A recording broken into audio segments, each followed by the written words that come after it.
여러분들의 이메일 쓰는 에티켓이 어떻습니까? 이메일을 굉장히 현명하게 써야 되겠죠. 다 아는 사실이지만 한번 다시 정리해서 볼까요? 이메일이라는 것은 asynchronous, A라는 말은 이제 관계없다 라는 의미가 됩니다. 여기서는요. 그래서 synchronous와 관계없는, 다른 사람들이 여러분들의 이메일을 보게 되는 그 순간이 여러분들이 보내고 나서 직후가 될 수도 있고, 또 며칠 있다가 될 수도 있고, 아니면 안 볼 수도 있겠죠. synchronize와 관계없다는 겁니다. A가 들어갑니다. 여기요. A. 그것은 누군가가 읽었는지 안 읽었는지도 분명히 모를 때가 많다는 걸 의미합니다. 이런 시간 차이가 바로 목전에 있는 at hand, 목전에 있는 문제의 상황을 변화시킬 수도 있고요. 역시 또 의미할 수가 있는데, 여러분들이 혹시라도 그 사람이 반응할까에 대해서 전혀 모른다는 거죠. 그것은 in haste, 급히 이루어질지도 모르고 아주 철저한 생각의 깊은 프로세스 후에 일어날 수도 있는 일입니다. 그래서 애크로싱크로니티의 어떤 잔여물, 여분, 결과가 이겁니다. 이메일은 좋든 나쁘든 간에 레코더블 될 수 있고 트레이서블, 추적이 가능하다는 점이에요. 우리는 종종 그것들을 레이터 온 나중에 찾을 수도 있고, 다른 사람들도 분명히 그럴 수 있습니다. 이런 특징이 있고, 이메일은 acontextual, 또 컨텍스트와 관계가 없을 수도 있습니다. 탈 컨텍스트죠. 이메일을 받는 사람은 여러분들처럼 그걸 쓸 때 비슷한 상황에 있는 사무실의 상황에 있을 수도 있어요. 그래서 상당한 시간을 가지고 있을지도 모르겠습니다. 생각해 볼 만한 시간, 아니면 정보를 분석할 만한 시간을 가지고 있을 수도 있겠죠. 하지만 그렇지 않은 경우라면 어떻겠느냐. 특히나 이메일이 스마트폰에 의해서 위에서 보내지고, 리시버는 그것을 전혀 다른 상황, 그 다음에 적절치 못한 상황에서도 받을 수도 있을 거예요. 레스토랑이라든지 운전하고 있을 때. 절대 하지 말라는 얘기입니다. God forbid.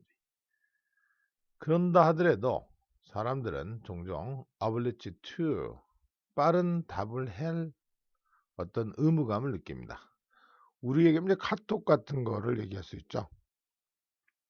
한편에 이메일은요, 다른 주의를 끌려는 다른 자극제들과 지금 경쟁하고 있는 한편, 경쟁하면서 빠른 반응을 줄 수밖에 없다는 느낌.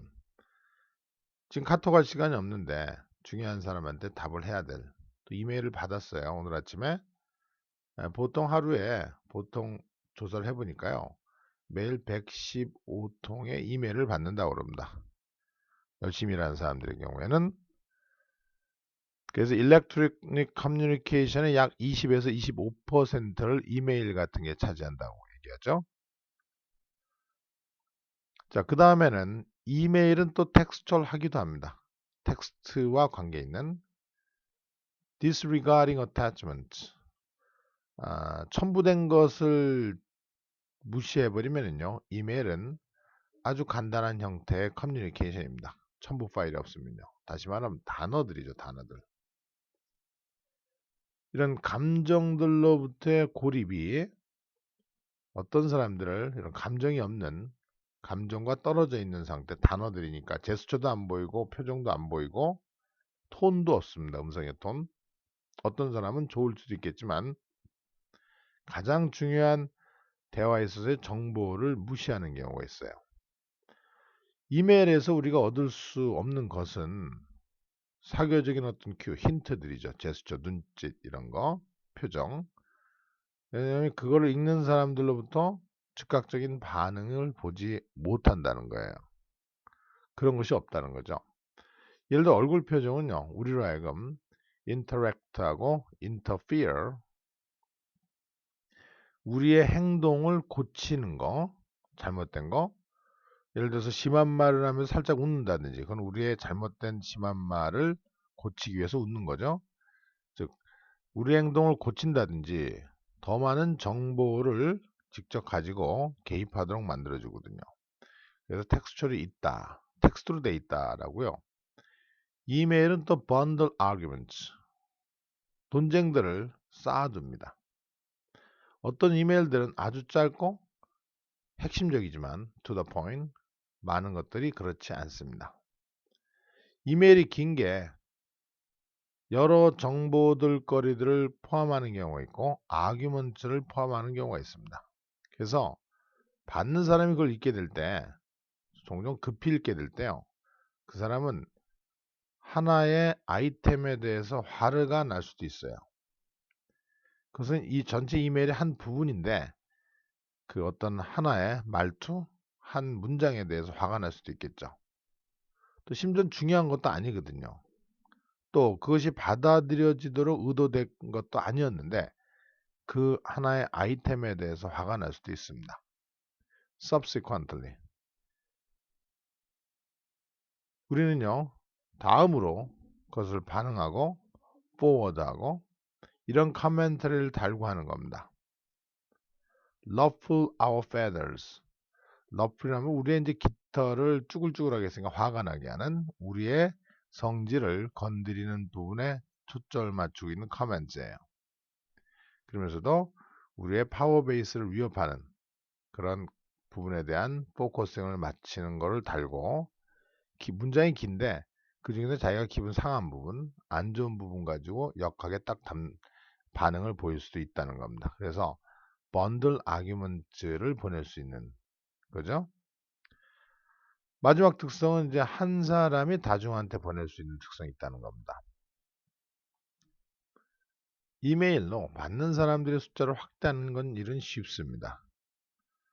몇 사람으로부터 전체 유통 리스트 에리까지 기업에 다 보낼 수 있습니다. 바로 Little Red Tricks가 있습니다.